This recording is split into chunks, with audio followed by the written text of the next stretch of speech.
Hey guys, welcome to today's lesson. My name is Tom Fontana from theguitarlesson.com, and today I'll be teaching you all about tabs. Now, tabs will become your best friend once you start learning to play songs, and let's just start by giving a brief definition of what tabs are, okay? Tabs is short for tablature, and it's actually a type of music notation for stringed instruments that show you which fret to play on each string.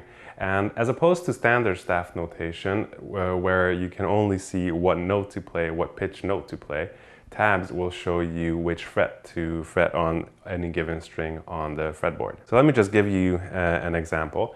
Let's say you have the note G on a standard music notation. That's good and everything, but on the fretboard, you could play it here, you could play it here, or you could play it here. So on the guitar, one of the best things about the guitar is that you can play one single note in a lot of places all over the fretboard.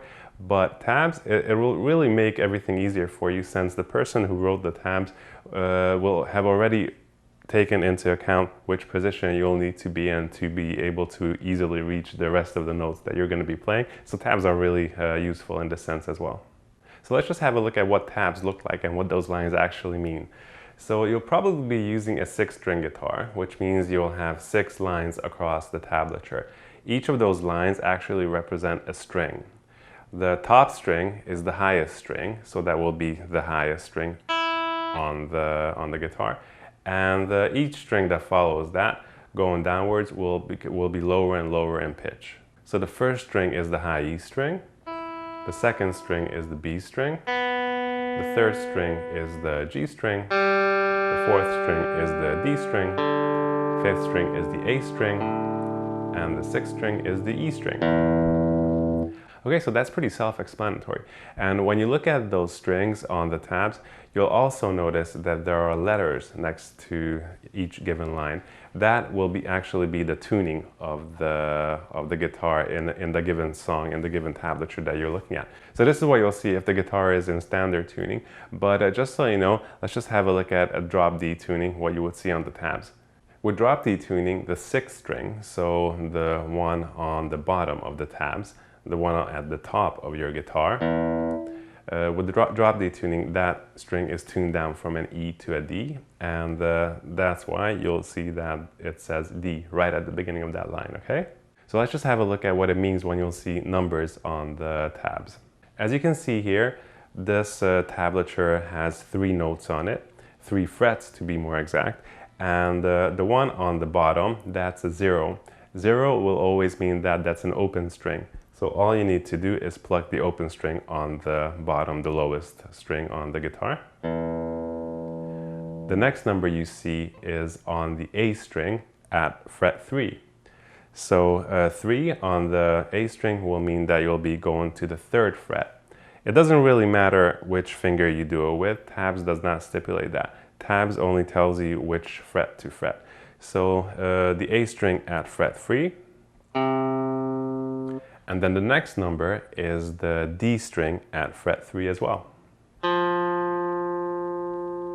right, good. So I hope you're getting it. It's very simple and it's very intuitive once you get into it. Here's another example. Have a look. So you can see that the highest string has a number 5, so that means you'll be fretting the 5th fret. The next note on the tablature is for the B string at fret 8, so you'll be fretting the 8th fret.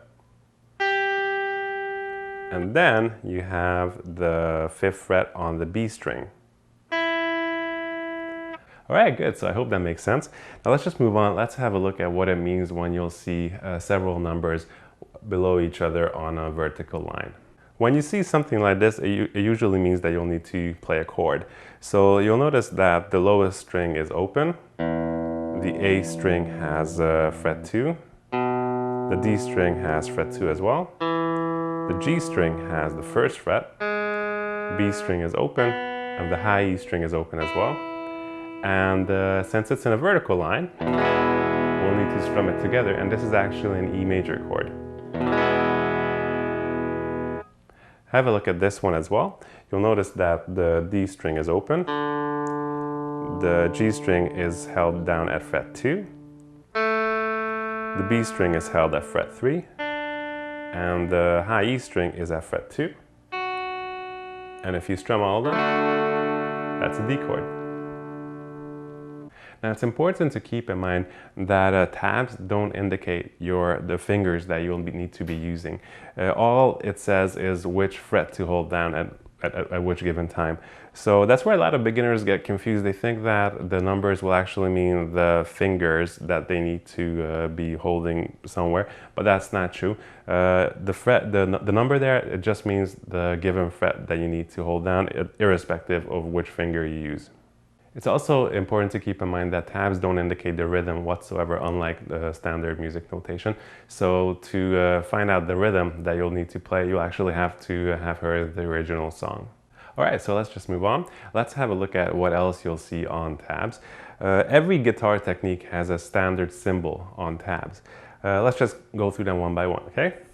Age, it means a hammer on. So in this example, we're on the G string at fret 7. And 7, age 9, that means you'll be hammering on from the 7th fret to the 9th fret. That's all it means, nothing more, nothing less. And conversely, if you see a P, that will mean that's a pull-off.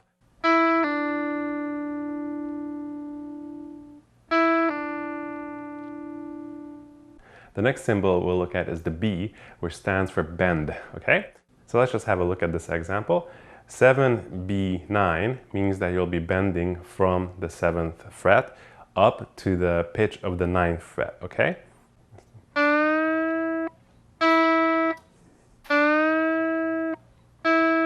And the only reason I'm playing the 9th fret afterwards with the actual finger right there is just to show you that that's the pitch that you have to reach with your bend. So you're bending up from the 7th fret to the 9th fret.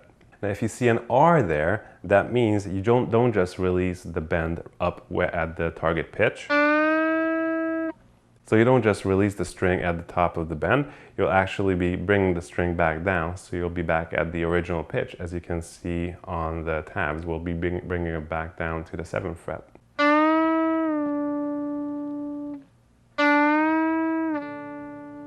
Now some people use this symbol instead of the B. That's okay as well. Just keep in mind that that also means a bend. The next thing we'll look at is the vibrato, and this is the standard symbol for vibratos on tabs. And you may actually find it above the tablature or right beside the note, okay? So let's just have a look at this example. As you can see, the G string fret 5 is what the tab indicates that we'll need to hold. And the little wiggly line right above it means that we'll need to apply a vibrato to that note, okay? And if the wiggly line is right beside it, that means the same thing. Sometimes you'll actually see a V there, and that also stands for vibrato. Next, we'll have a look at what forward slashes and backward slashes mean. So whenever you see this is a forward slash, and it means you'll be sliding up to somewhere. Our example here says that we'll be sliding from the 7th fret on the G string to the 9th fret. Okay? And if you see a backward slash, that means exactly the opposite. So that means you'll be sliding down somewhere. So in this example, we'll just slide back from the 9th fret to the 7th fret. All right, good job. Sometimes you won't see a number preceding the forward slash. And this example just means that you can slide up to the 9th fret on the G string from anywhere you want. So from the 8th fret or from the 5th fret. It's not specified and it doesn't really matter. You'll just use your good judgment on that one.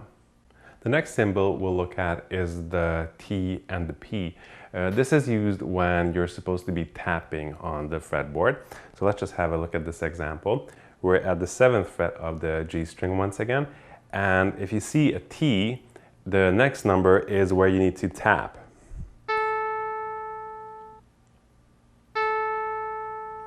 And the P afterwards indicates that you'll need to pull off to the fret that's following the P. In our example, it's the 7th fret. So this line together, as you can see on the tab, should sound like this. Next, we'll have a look at what the X means if you ever see it in a tab. And X, it just means that you'll need to play a dampened note. So you don't really need to play any particular note. You just need to play a dampened string. So for example, this just means you need to play the dampened low E string. And as you'll know, to play a dampened note, you just need to mute the string somewhere, somehow. Now, X's, dampened notes, they're usually used on strumming songs very often. Well, you'll need to play dampened strums. So let's have a look at the next example where you're supposed to be holding down a bar chord, and this is actually a G bar chord, G major bar chord rooting at the 3rd fret of the low E string. I know you're not familiar with bar chords yet, but just have a look at the notation, okay? So you'll be holding down the 3rd fret of the low E string, and you'll also be holding down the 3rd fret of the high E string and the B string. And the only way you can do that is to place your finger across all of the strings right there. And you'll notice that the A string should be held down at the 5th fret, the D string should be held down at the 5th fret as well, and the middle finger will go to the G string at the 4th fret. Now this is a G major bar chord. This is a bit more intermediate stuff, so you might not be able to hold down this chord just yet. But just so you know what it means when you see this tablature, tab notation, it means that you need to play 1 ringing strum and then 2 dampened strums. Okay, so those are dampened strums.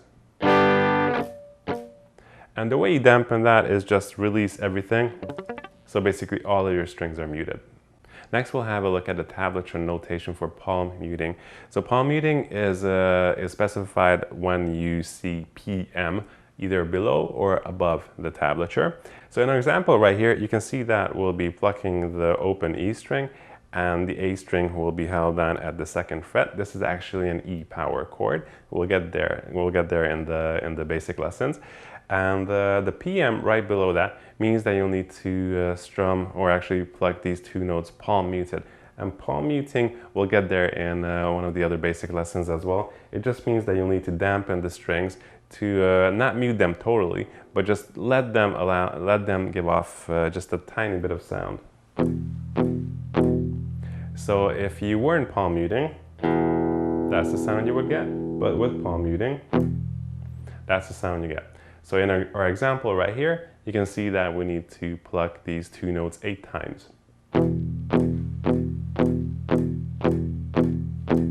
Another notation you might see sometimes is the notation for natural and artificial harmonics, and that's specified by a greater than and a smaller than symbol. So let's just have a look at this tablature right here. We need to carry out a natural harmonic at the G string. And the way you do that is you just place the tip of your finger right above the fret, and you don't actually hold the string down, you just place it right above the fret. And then you let go, and that's a natural harmonic. We'll get to that in another basic lesson as well. And finally, our last notation, if you see something in parentheses, that's a ghost note, or it can also mean it's an optional note. A ghost note is just something you do very briefly, very abruptly. So let's just have a look at what you need to do here. You'll notice that there's a ghost note right before the 5th fret of the E string. So it will sound like this. So you don't really actually hear the 4th fret being plucked for long, since it's just a very abrupt, very short ghost note. All right, so that's basically all the types of tablature you'll see on tabs. And I just want to do a couple of examples to get you into it. Let's just have a look at this next example. I'll give you a couple of seconds to have a look at it, see if you can make something of it, and we'll get back to it.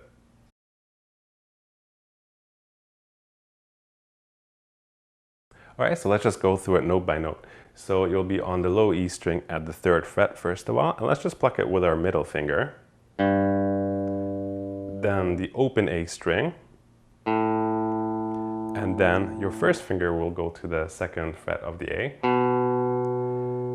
and then your 2nd finger will hold down the 3rd fret of the A string, then 1 string higher to the D string at fret 2, then the G string, open, then the D string at fret 3, then the G string at fret 2, then an open G, and now you'll go back to the low E string to the 3rd fret, then the 2nd fret of the A, an open D, 3rd fret of the D twice, then the 2nd fret of the D, and then the open D. So if we play that a bit faster, it will sound like this.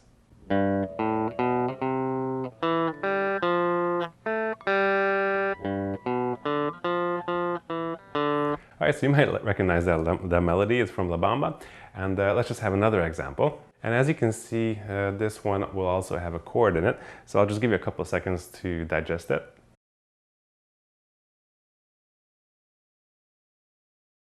And basically what you'll need to do is pluck the open high E string, and then the B string at fret 4. Let's use our pinky. Then the open high E, and then the B string at fret 4 again, open high E, and now the open B, now the 3rd fret of the B, and we'll be using our 3rd finger, and then the 1st fret of the B, and then you'll go into a chord, and if you've been studying chords at all, you might recognize this one. It's the open A string, the 2nd fret of the D, the 2nd fret of the G, the 1st fret of the B, and the open high E.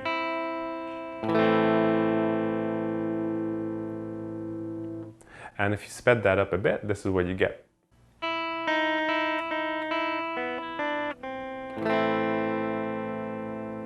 And you might know that one as well. That's Fidelise by Beethoven. So let's just have a look at another example.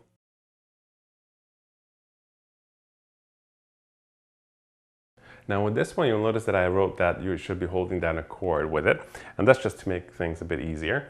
So you'll be plucking the open A string, the G string at fret 2, the B string at fret 1, the high E, B string at fret 1 again, then the G string at fret 2. This is actually an A minor chord right here. To complete it, all you need to do is put your middle finger onto the 2nd fret of the D string. Next, we'll be holding down a C major chord, and so that means you'll be plucking the A string at fret 3. You can place your middle finger onto the 2nd fret of the D string. You were not plucking that note, but just to make it complete, that's the chord you should be holding. You'll next pluck the open G string, the B string at fret 1, the open E string, B string at fret 1, and then the G string open. So let's just put these two together.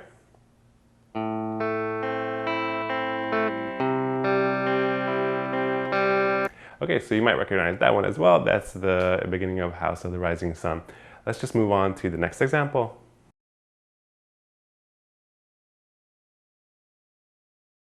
Okay, so it starts getting a bit interesting here. You'll notice that you'll be plucking the low E string with every pluck, and you'll be interchanging the 2nd fret of the A string with the 4th fret of the A string. So it'll sound like this.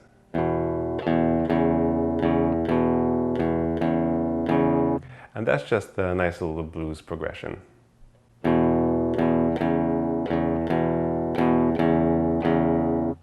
Alright, so that's pretty much it. That's all the types of tablature notation there is.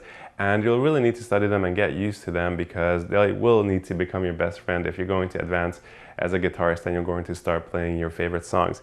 Now, you can find the tabs to basically any song ever written on the internet. All you need to do is go to Google or Yahoo or your search engine of choice and just type in the name of your given song, and then just append tab or tablature or tabs to it, and you'll have a whole bunch of hits, and all of them will be there for your viewing. Some of them will be pretty low quality, so just keep that in mind. You'll need to find one that's best for that given song, but you'll be able to do that by yourself.